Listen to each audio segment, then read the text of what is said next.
Welcome dear students to JK Civil Services. Today in this lecture we'll be discussing about series.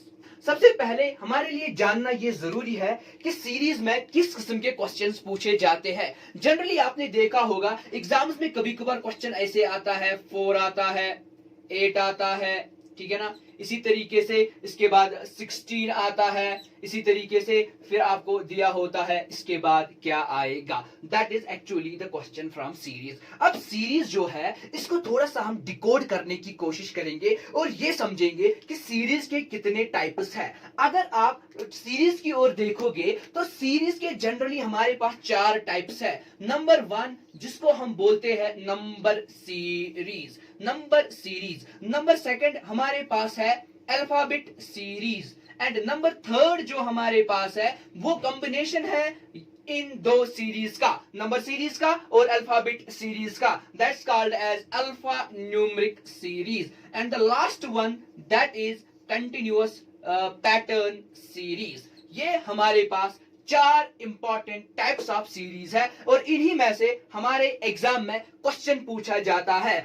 आज के lecture में जो हम discuss करने जा रहे हैं वो है नंबर सीरीज। मतलब आज हम डिस्कस करने जा रहे हैं नंबर सीरीज और important rules related to number series. बस आपको ये 7 रूल्स याद रखने हैं, आपको सारा का सारा नंबर सीरीज आएगा। बहुत ही इजी है, बहुत ही इजी है। बस 7 जो रूल्स है ये आपको याद रखने हैं। आई बेट आप सारे क्वेश्चंस इजीली करोगे। So let's move towards our topic and will start discussing about the rules. So rule number 1 हमें कह रहा है यूजिंग बेसिक अर्थमेटिक ऑपरेशंस। सबसे पहले हमें क्या यूज करना है, बेसिक अर्थमेटिक ऑपरेशंस। पहला रूल ये कहता है कि क्वेश्चंस में बेसिक अर्थमेटिक ऑपरेशंस रूल, आप बेसिक अर्थमेटिक ऑपरेशन का रूल अप्लाई करो। और एक इंपॉर्टेंट बात जो मैं आपको यहां पर बताऊंगा वो ये है कि जो ये वाला रूल है ना बेटे, जो ये वाला रूल है ना बेसिक अर्थमेटिक ऑपरेशन का रूल, इसी पे बुनियाद है नंबर सीरीज की। और ये सारे रूल जो है ये वर्क करेंगे with respect to this rule. मतलब ये हुआ, ये बहुत ही इंपॉर्टेंट रूल है। अब इस रूल में क्या कहा जाता है कि आपको बेसिक अर्थमेटिक ऑपरेशंस यूज करनी है। हमारे पास जो बेसिक अर्थमेटिक ऑपरेशंस है वो क्या है, प्लस है, माइनस है, इनटू है और डिवाइड है। ये हमारे पास जो है बेसिक अर्थमेटिक ऑपरेशंस है। यहां पर आप एक चीज याद रखेंगे, जनरली अगर आपकी सीरीज इंक्रीज होगी, जनरली सीरीज अगर इंक्रीज होगी तो मान लेना सीरीज में प्लस किया गया होगा, या अगर आपकी सीरीज इंक्रीज हो रही है मान लेना इंटू किया होगा। अगर सीरीज डिक्रीज हो रही है तो माइनस या डिवाइड हुआ होगा। सपोज मैं कहूंगा 1 2 3, सीरीज इंक्रीज हो रही है मतलब ऐड किया गया है। अब अगर मैं कहूंगा 8 7 6 मतलब सीरीज डिक्रीज हो रही है तो माइनस यहां पर हुआ है। सो ये चीजें भी आप याद रखेंगे। अब चलिए एक एग्जांपल के जरिए समझने की कोशिश करेंगे अर्थमेटिक ऑपरेशंस को। फॉर एग्जांपल 12 16 20 24 और अब इसके बाद क्या आएगा। जब हम इस सीरीज को गौर से एनालाइज करेंगे, दूर से ही जानने की कोशिश करेंगे तो हमें पता चलता है कि 12 और 16 के बीच +4 का फर्क है। मतलब 12 को ऐड किया गया है +4 आपका निकला 16, 16 को ऐड किया गया है +4 आपका निकला 20, 20 को ऐड किया गया है +4 तो आपका निकला 24। अब पैटर्न क्या है, +4 का पैटर्न है, 24 को ऐड करिए +4 आपका निकलेगा 28। मतलब इस सीरीज का जो आंसर है वो है 28। ये हुआ प्लस। इसी तरीके से आपके एग्जाम में ऐसे क्वेश्चंस होगा, ऐसा क्वेश्चन होगा, लेट सपोज मैं लिखूंगा 24 20 16 और 12, सीरीज डिक्रीज हो रही है मतलब माइनस हुआ है। कितना माइनस हुआ है, सीरीज -4, 20 का -4, 16 का -4, तो 12 को भी -4 कीजिए तो आपका निकलेगा 8 यहां पर आंसर। बस कहने का मतलब यही है, आपको बेसिक अर्थमेटिक ऑपरेशंस यूज करने हैं। अब लेट अस सपोज, और एक एग्जांपल मैं आपको यहां पर दूंगा।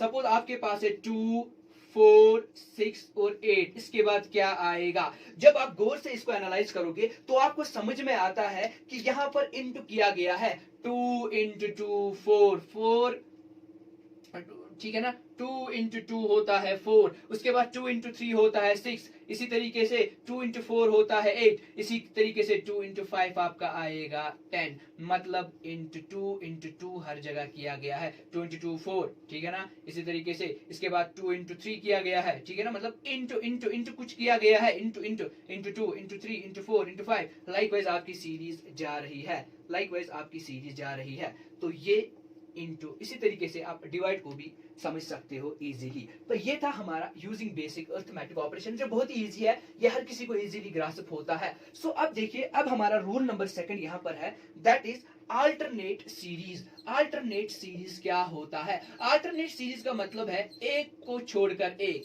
एक को छोड़कर एक। और अगर हम अल्टरनेट सीरीज में फॉर एग्जांपल हम लिखेंगे 1 3 3 6 7 9 12 21। अब देखिए बेटा, अगर आप गौर से इस सीरीज को एनालाइज करोगे तो आपको समझ में आता है कि अगर हम 1 को +2 करेंगे तो 3 आएगा, 3 को क्या ऐड करेंगे 3 आएगा, 0, तो 3 को क्या ऐड करेंगे 6 आएगा। तो कोई पैटर्न नहीं दिख रहा है, माइनस इंटू डिवाइड कुछ भी नहीं दिख रहा है। तो हम जाएंगे दूसरे हमारे मेथड पे, जिसका नाम मैंने आपको अभी समझाया, अल्टरनेट सीरीज। अब हम अल्टरनेट नंबर्स देखेंगे। सपोज 1, एक को छोड़कर एक तो 3, एक को छोड़कर एक और 7, एक को छोड़कर एक, तो यहां पर हमें आंसर मिलेगा। अब हम एनालाइज करेंगे, इसमें 1 और 3 के बीच का क्या कनेक्शन है, जरा इसको हम चेक करेंगे। तो मतलब +2 लगता है, 1 को +2 किया है। इसी तरीके से 3 को बनता है 7, कब बनेगा 3 को 7? जब करेगा +4। क्या लगता है आने वाला पैटर्न होगा +2 +4, मतलब दूर से ही पता चलता है +6 का पैटर्न है, +6 आएगा। मतलब 1 को ऐड किया +2 तो मिला 3, 3 को ऐड किया +4 तो मिला 7, 7 को ऐड करेगा +4, तो आपका आंसर क्या निकलेगा 7 + 4। तो आपका जो आंसर मिलेगा वो मिलेगा, सॉरी 7 को ऐड करेगा 6 नॉट 4, क्योंकि यहाँ पर +2 ऐड किया, यहाँ पर +4 ऐड किया, और अब ये +6 ऐड करेगा, और जब ये इसको +6 ऐड करेगा तो आपका आंसर आएगा 13। आपका आंसर आएगा 13। तो ये है अल्टरनेट सीरीज, यानी एक को छोड़कर एक। इसी तरीके से आपके पास बहुत सारी टिपिकल एग्जांपल्स आएंगी, जिनको आप प्रैक्टिस करोगे अपनी बुक से या इंटरनेट के किसी सोर्स से। और हम भी आपको डेली एमसीक्यूज प्रैक्टिस तो करवा रहे हैं, तो उन एमसीक्यूज को भी आप अच्छे से प्रैक्टिस करोगे, ठीक है ना बेटे। तो आगे बढ़ेंगे, और तीसरा जो हमारा रूल है, that is square and cube, इसको एनालाइज करने की कोशिश करेंगे। फिलहाल आपने याद रखा कि यूजिंग बेसिक अरिथमेटिक ऑपरेशन ये समझ में आया, अल्टरनेट सीरीज एक को छोड़कर एक ये भी समझ में आया। अब हमारे पास है स्क्वायर एंड क्यूब। कभी कभार हमारे पास जो सीरीज होती है वो स्क्वायर या क्यूब में होती है। मतलब क्या होता है स्क्वायर क्यूब का, मतलब ये भी आपको पता ही है, बहुत ही इजी है। अगर फॉर एग्जांपल मैं कहूंगा 1, ठीक है ना, मैं कहूंगा 4, मैं कहूंगा 9, और मैं कहूंगा इसके बाद का पैटर्न क्या होगा। अब मैंने कहा 1,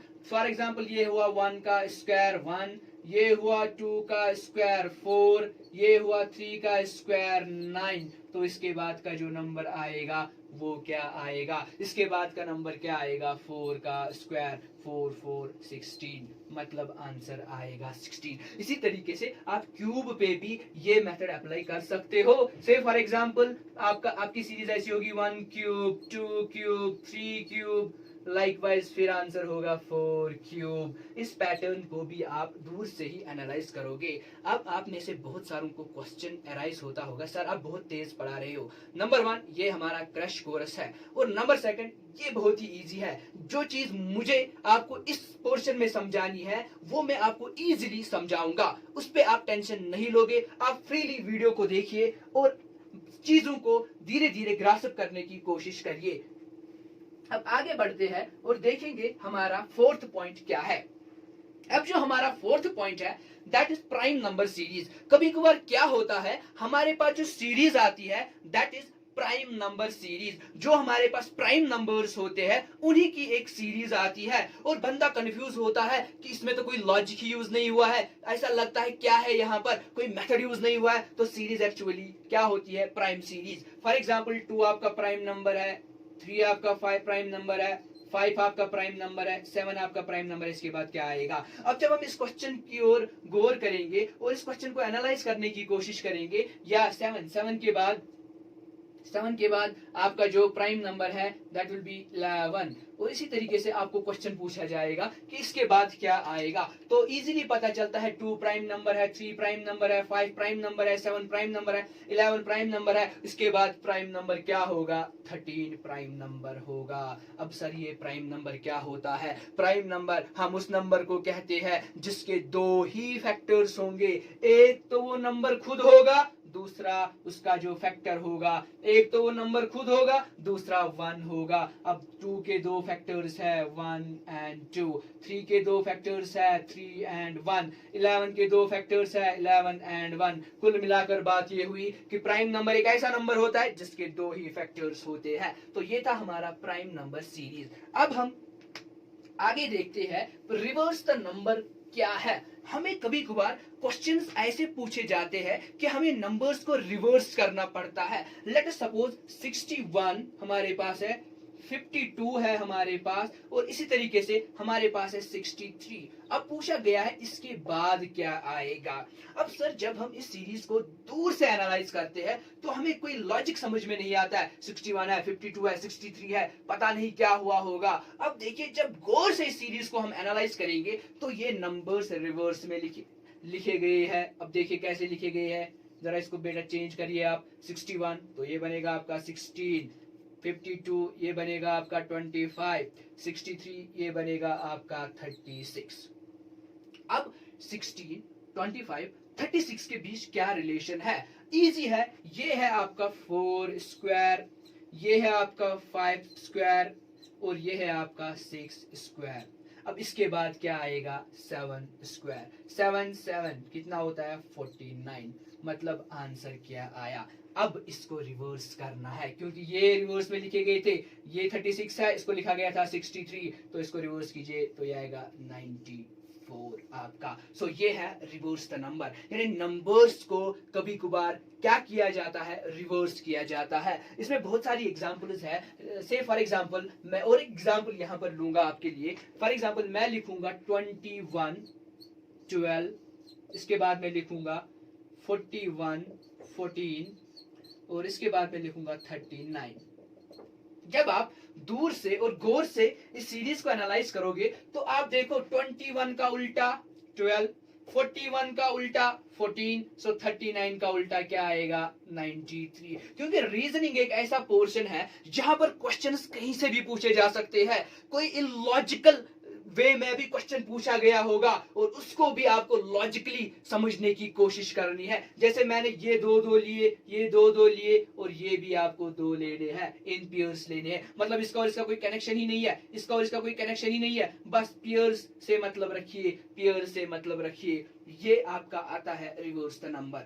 इसके बाद 6th इंपॉर्टेंट पॉइंट जो है that is arithmetic progression and geometric progression. जो बेटा आपकी सीरीज है, आपकी सीरीज में ही 2 चीजें आती है। एक को बोलते हैं हम arithmetic progression and the second one is called as geometric progression. अब क्या है अरिथमेटिक प्रोग्रेशन, क्या है जियोमेट्रिक प्रोग्रेशन, ये आपको मैथ में डिटेल्ड पढ़ाया जाएगा। यहां पर थोड़ा सा हम रीजनिंग में इसको एक टच देंगे जिससे आपको थोड़ा सा कॉन्सेप्ट तो क्लियर होगा ही होगा। अब देखिए अरिथमेटिक प्रोग्रेशन जो है ये क्या है?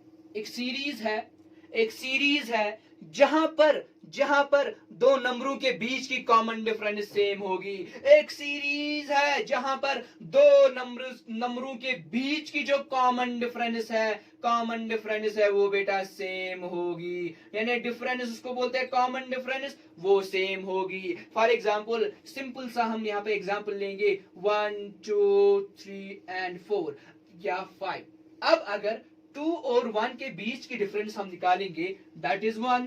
अगर अब हम 2 और 3 के बीच की डिफरेंस निकालेंगे दैट्स अगेन 1। अगर हम 4 और 3 के बीच की डिफरेंस निकालेंगे दैट्स अगेन 1। अगर हम 4 और 5 के बीच की डिफरेंस निकालेंगे दैट्स अगेन 1। मतलब ये हुआ कॉमन डिफरेंस सेम है, कॉमन डिफरेंस सेम है। जब कॉमन डिफरेंस सेम होगी आपको पता चलता है कि ये जो क्वेश्चन है, ये जो सीरीज है, ये अरिथमेटिक प्रोग्रेशन की सीरीज है। अब रीजनिंग में अरिथमेटिक प्रोग्रेशन हमें कहां पे यूज होता है? एक्चुअली रीजनिंग में हमें अरिथमेटिक प्रोग्रेशन की फॉर्मूला यूज होती है। अरिथमेटिक प्रोग्रेशन में हमारे पास दो फॉर्मूला है जो आपको याद रखनी है। एक है nth टर्म निकालने की formula, that is an is equal to a plus n minus 1 into D. Sir आपको मैथ में डिटेल में पढ़ाएंगे, यहां पर हम थोड़ा सा टच देंगे, बस उतना ही आपको याद रखना है। an का मतलब होता क्या है? मतलब nth टर्म, आपकी कोई भी टर्म, जैसे मैंने यहां पर लिखा 1 2 3, ठीक है ना, या मैं लिखूंगा 4 5 6 7, कोई भी टर्म आपकी, दैट्स an, ठीक है ना। और a का मतलब है फर्स्ट टर्म, a का मतलब है फर्स्ट टर्म, और n का मतलब होता है number of terms, and d is the common difference, and d is the common difference. For example, अगर आपके एग्जाम में क्वेश्चन पूछा जाएगा, कोई सीरीज दी हुई होगी, लेट अस सपोज 3 9 15, और आपको बताया गया होगा आप इस सीरीज की 21st टर्म निकालिए, 21st टर्म निकालिए। अभी मैंने आपको बोला कोई भी टर्म निकालने के लिए आपके पास जो फॉर्मूला है that is an is equal to a plus n minus 1 into D. अब आपको 21st टर्म निकालनी है, that means a21 is equal to, तो इसमें पहली टर्म क्या है बेटे? पहली टर्म इसमें क्या है? 3 है, 3 है, plus n what is n here? That is 21st, जो हमें निकालना है 21st टर्म, ठीक है ना, 21, इसको करेंगे -1, and what is the common difference? अब d क्या है? d is the common difference. 9 और 3 के बीच की क्या डिफरेंस है? 6। 15 और 9 के बीच की क्या डिफरेंस है? That is again 6, so common difference is 6। So here it is 3 plus 20 into 6, which is equal to 3 plus 120, and it is equal to 123। मतलब ये हुआ कि एग्जाम में पूछा गया था इस सीरीज की 21st टर्म हमें कैलकुलेट करके दीजिए। हमने ये फॉर्मूला यूज की, और जो टर्म निकली दैट इज 123। इसीलिए रीजनिंग में यहां पर सीरीज में, नंबर सीरीज में आपको कभी कभार एपी की ये फॉर्मूला यूज करनी पड़ती है। जब हम टेस्ट सीरीज करेंगे वहां पर हम और भी कुछ एग्जाम्पल्स के जरिए आपको ये समझाने की कोशिश करेंगे। इतना ही नहीं, कभी कभार रीजनिंग में क्या पूछा जाता है? आपको पूछा जाता है कि आप सम निकालिए। बहुत सारी टर्म्स दी हुई होती है, ठीक है ना, लाइक आपको बताया जाता है सम ऑफ फर्स्ट 10 नेचुरल नंबर्स का आप सम निकालिए, पहले 10 नेचुरल नंबर्स का आप सम निकालिए। ऐसा क्वेश्चन पूछा जाता है, पहले 11 नेचुरल नंबर्स का हमें सम बताइए। तो इस क्वेश्चन में आपको क्या करना पड़ता है? कौन सी फॉर्मूला यूज करनी पड़ती है? That is equal to SN, sum of n natural numbers. अब चूंकि ये सीरीज जो है, नेचुरल नंबर्स की सीरीज जो है, वो अरिथमेटिक प्रोग्रेशन सीरीज है, क्योंकि कॉमन डिफरेंस वहां पर सेम है। तो SN is equal to n divide by 2, ठीक है ना बेटे, n divided by 2, 2a plus n minus 1 into D. तो ये बनती है आपकी फॉर्मूला। जब आपको क्या निकालना पड़ता है?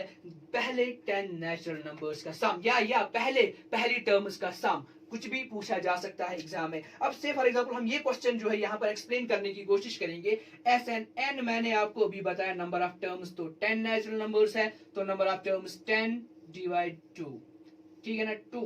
ए मैंने अभी बोला, ए मीन्स फर्स्ट टर्म, तो पहले 10 नेचुरल नंबर्स है, तो पहली टर्म क्या होगी? That will be equal to 1, 2 into 1 plus, ठीक है ना, n is once again 10 minus 1। What's the common difference between the first 10 natural numbers? क्योंकि हमारे पास first 10 natural numbers है 1 2 3, तो डिफरेंस है 1, तो यहाँ पर लिखेंगे हम 1।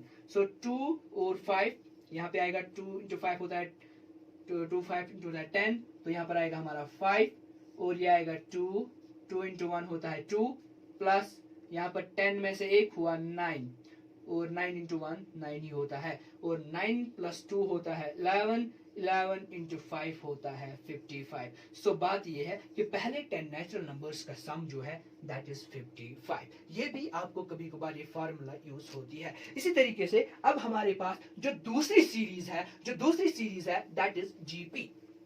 अब जीपी में हमें क्या याद रखना है, जीपी में हमें क्या याद रखना है वो बहुत ही इंपॉर्टेंट हमारे लिए है। सबसे पहले हम जानने की कोशिश करेंगे ये जीपी क्या होती है, जियोमेट्रिक प्रोग्रेशन। अब अभी हमने जब अर्थमेटिक प्रोग्रेशन पढ़ी हमने बोला कॉमन डिफरेंस सेम होनी चाहिए, लेकिन जब जीपी की बात आती है तो जीपी में जो रेशो है वो सेम होना चाहिए, ratio same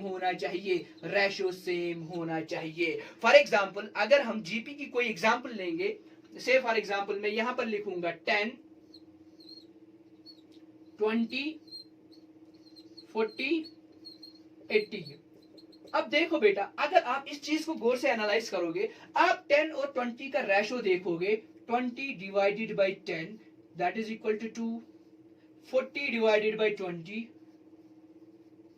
that's once again equal to 2, 80 divided by 40 that's once again equal to 2। मतलब रेशो जो है दो नंबर्स के बीच का जो रेशो है दैट इज सेम। तो प्रोग्रेशन क्या है, ये है जियोमेट्रिक प्रोग्रेशन। ये कौन सी सीरीज है, ये है जियोमेट्रिक सीरीज, यानी जियोमेट्रिक प्रोग्रेशन की सीरीज है ये। अब इस किस्म के क्वेश्चंस को सॉल्व करने के लिए जब हमारे पास क्वेश्चंस पूछे जाएंगे, आप nth टर्म निकालिए, आप सम निकालिए, तो यहाँ पर जो हमारे पास फार्मूला है वो चेंज होती है। मैं जस्ट आपको यहाँ पर फार्मूला बताऊंगा और लेटर ऑन हम उन क्वेश्चंस को अपने एमसीक्यूज में डिस्कस करने की कोशिश करेंगे। अब फार्मूला क्या है जीपी की वो मैं आपको बताऊंगा। अगर आपको n टर्म निकालनी होगी that is an is equal to AR n minus 1। बहुत ही इजी है। n आपकी टर्म होती है, a फर्स्ट टर्म होती है आपकी और r your common ratio. an मतलब nth टर्म, an मतलब n term. So number of terms first term and this one is common ratio. ये फॉर्मूला है अगर आपको n टर्म निकालनी होगी। लेकिन अब क्वेश्चन पैदा होता है अगर आपको सम निकालना होगा तो सम आप कैसे निकालोगे। So s is equal to a, ठीक है ना, s is equal to a r n minus 1 r minus 1।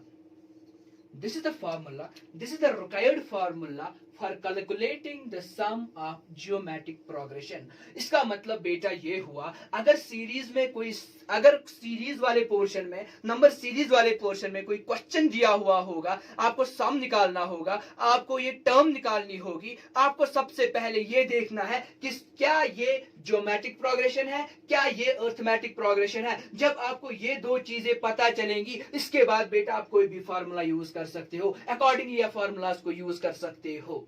अब चलिए बेटा आगे बढ़ते हैं और जो सबसे इंपॉर्टेंट चीज हमें समझनी है इसमें दैट इज नंबर गैप, क्योंकि मोस्ट ऑफ द क्वेश्चंस जो आपके हैं वो आपके सॉल्व होते हैं नंबर गैप से।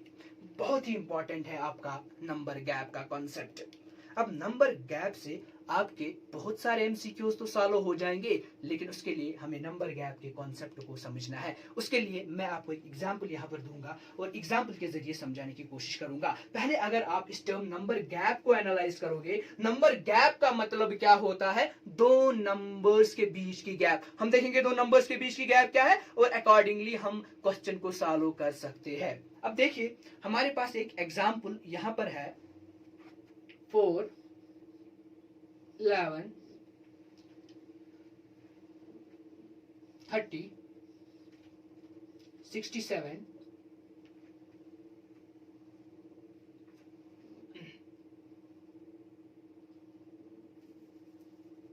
128।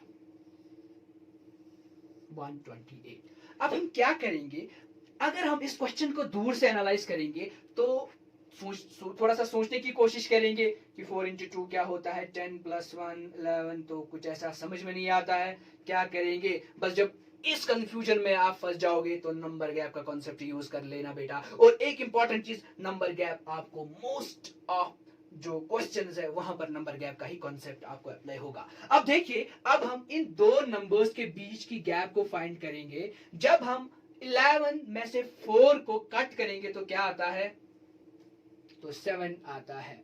लाइकवाइज जब हम यहां पर गलती नहीं करनी है, अगर आपने यहां पर माइनस करने में गलती की तो सारा क्वेश्चन गलत होगा। इसका मतलब ये हुआ कैलकुलेशन स्ट्रांग होनी चाहिए। 11 में से 4 तो 7, 30 में से 11 कितना आएगा, ये आएगा 19। 67 में से 30, 67 में से 30 तो ये आएगा आपका 37। लाइकवाइज 128 में से 16 जब आप कट करेंगे तो ये आएगा आपका 61। अब देखो बेटा, यहां पर आपको क्या याद रखना है, यहां पर आपको क्या याद रखना है, 11 में से 4, 30 में से 11, 67 में से 30, 128 में से 67। यहां पर भी जो नंबर हमें फाइंड करना है, इस नंबर में से इस नंबर को कुछ माइनस करेंगे, इस नंबर में से इस नंबर को कुछ माइनस करेंगे तो वो आपका आएगा यहां पर, जो अभी हमें फिलहाल पता ही नहीं है, नंबर 1। और याद रखना, आपका जो नंबर गैप का क्वेश्चन होता है ये कभी कभार एक ही स्टेप में सॉल्व होता है, कभी कभार 2 स्टेप्स में सॉल्व होता है, कभी कभार 3 स्टेप्स में सॉल्व होता है। बस आपको करते जाना है और देखना है किस स्टेप में ये कंप्लीट होगा। अब इतना आपको यहां पर इस सर्कल जरूरी ड्रा करना है, क्योंकि यहां पर आपका एक नंबर है जो इन दोनों के माइनस से हमें मिला है। अब देखिए, हम कोशिश करेंगे इन नंबर्स के बीच कोई लॉजिक ढूंढने की, हम कोशिश करेंगे कोई कनेक्शन ढूंढने का। तो जब 17, 19, 37, 61 को हमने एनालाइज किया तो कोई भी लॉजिक, कोई भी कनेक्शन हमें नहीं मिला अभी तक। अब हम और इन नंबर्स के बीच जो है माइनस करेंगे, नंबर गैप ढूंढेंगे। अब 19 में से 7 जब कट करेंगे तो ये आपका आएगा 12। लाइकवाइज जब अब हम आगे बढ़ेंगे और 37 में से 19 को काट करेंगे तो क्या आएगा आपका, ये आएगा 18 आपका। लाइकवाइज जब 61 में से 37 काट करेंगे तो क्या आएगा,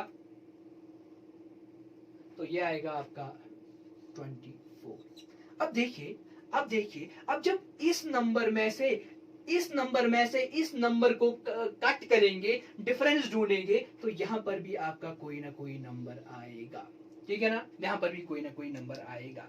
अब लेकिन वो नंबर हमें कैसे मिलेगा, अब हम कोशिश करेंगे इन नंबर्स के बीच कोई कनेक्शन ढूंढने की। देखिए, 12 को अगर 6 ऐड करेंगे तो बना 18, 18 को अगर 6 ऐड करेंगे तो बना 24, 24 को अगर 6 अब ऐड करेंगे तो वो क्या बनेगा बेटे, 30 बनेगा। मतलब +6 +6 +6 यहां पर भी हुआ है, 24 को +6 किया हुआ है तो वो बन गया 30। एक और इंपॉर्टेंट चीज जो आपको यहां पर याद रखनी है, देखिए बेटा, यहां पर 7 है, 7 और 12 को जब हम ऐड करेंगे तो हमारा निकलता है 19, 19 और 18 को जब हम ऐड करेंगे तो हमारा निकलता है 37, 37 और 24 को जब हम ऐड करेंगे तो हमारा निकलता है 61। लाइकवाइज हम 61 और 30 को ऐड करेंगे ताकि हमारा ये नंबर निकलेगा, ये बनेगा हमारा 91, 91 हमारा ये बनेगा। अब देखिए, 4 और 7 को ऐड 11, 11 और 19 को ऐड 30, 30 और 37 को add 67,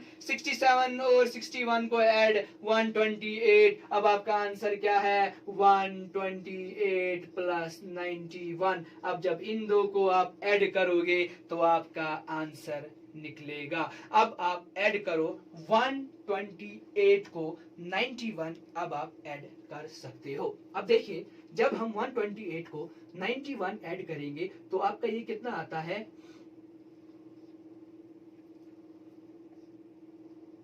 219। So the answer is 219.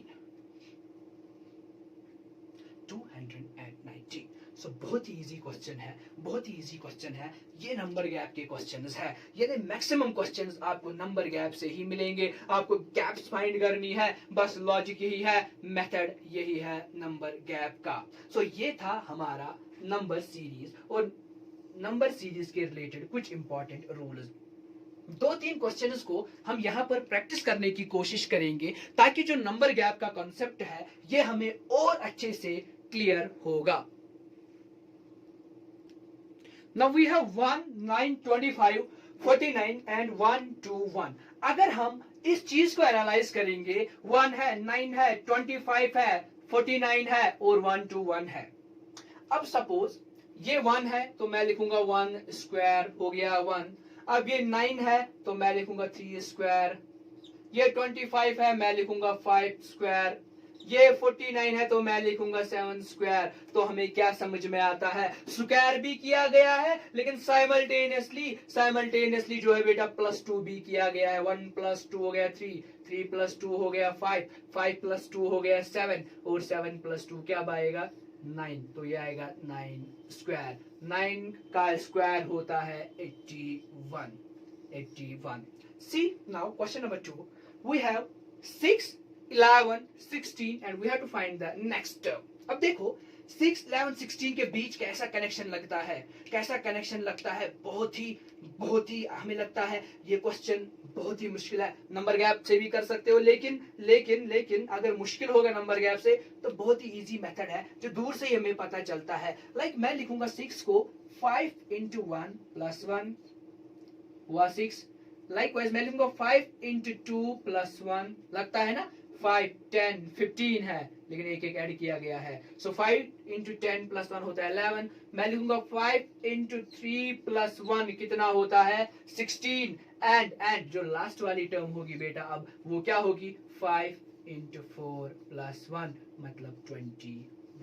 सो ये लॉजिक यूज किया गया है। यहां पर मैंने ये कॉन्सेप्ट आपके सामने क्यों लाया, क्योंकि हम क्या करते हैं जब हम अर्थमेटिक ऑपरेशंस यूज करते हैं, हम साइमल्टेनियसली बहुत सारी अर्थमेटिक ऑपरेशंस यूज कर सकते हैं। Plus minus at a time use कर सकते हैं, इनटू डिवाइड प्लस माइनस एक साथ यूज कर सकते हैं। डिपेंड करता है क्वेश्चन का पैटर्न कैसा होगा। So this was about the number series and next lecture में हम डिस्कस करने जा रहे हैं जो नेक्स्ट क्वेश्चन है उसमें हम डिस्कस करने जा रहे हैं अल्फाबेट सीरीज।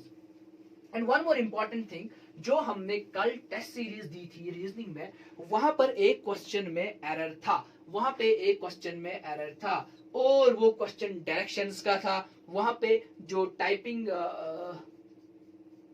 में प्रॉब्लम हुई थी, टाइपिंग एरर था, तो उस रिलेटेड उस क्वेश्चन में जो है आपका आंसर गलत दिया हुआ था। सो उसके लिए अब आप आज का जो हमारा कल का ये टेस्ट था उसमें मैंने वो क्लियर किया है, उसमें मैंने वो एरर जो है रेक्टिफाई किया है। वहां पर आप कल के टेस्ट में देख सकते हो जहां पर ये रेक्टिफाई किया गया है, ये इस प्रॉब्लम को रेक्टिफाई किया गया है। फर्दर अगर आपको कहीं पे कंफ्यूजन होगा तो मैं बार बार आपसे यही कहता हूं कि हमारा कमेंट सेक्शन ओपन रहता है हर किसी के लिए। वहां पर आप आ सकते हो, अपनी क्वेरीज डाल सकते हो, कमेंट्स कर सकते हो, फीडबैक भी दे सकते हो, और कोई कंफ्यूजन होगा वो भी वहां पर आप हमारे साथ डिस्कस कर सकते हो। होप आज का ये वीडियो आपको क्लियर हुआ होगा। Thank you so much.